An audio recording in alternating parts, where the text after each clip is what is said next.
Well, the two young men who lost the Australian Doubles Championship early this year to Kyrgios and Thanasi Kokkinakis are now Wimbledon champions. This is an amazing story.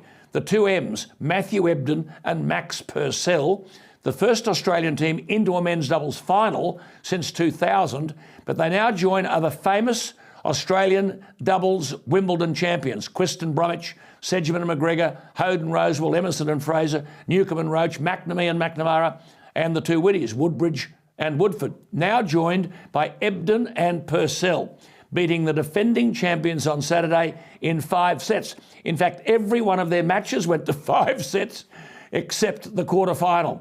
And at one stage, they were down love 40, 3 match points against them in the round before the quarterfinals. I mean, for their trouble, and the 5 sets again on Saturday, for their trouble, they share 540,000 English pounds. By the way, Novak won 2 million. Nick Kyrgios won 1.05 million.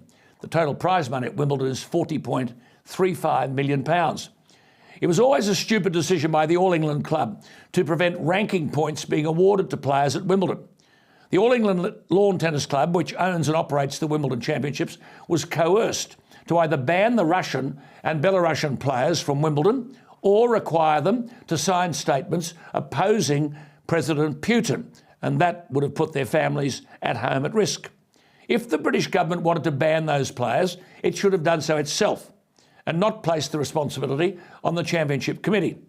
The men's and women's tennis tours are against the discrimination of their players for any political reason.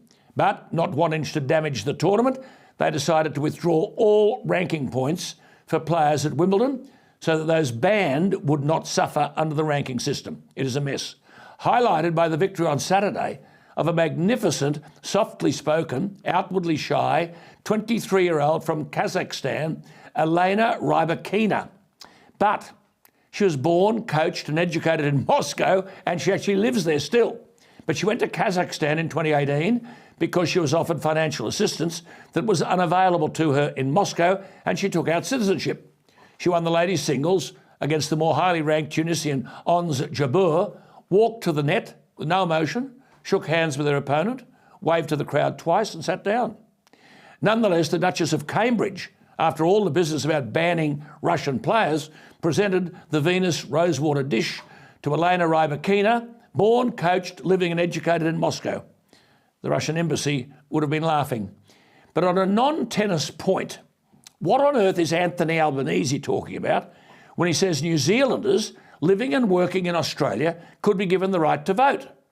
Of course, the hidden agenda is give them the right to vote and they might improve Labor's 32% tally at the last election. Prime Minister Albanese says he'll ask a parliamentary committee to consider the change after meeting with the New Zealand Prime Minister Jacinda Ardern, who seems to be heavily out of favour in New Zealand. Albo, just tell the New Zealanders a simple thing. If they're living and working in Australia, we welcome them. But if they want to have a vote, become Australian citizens. It's as simple as that.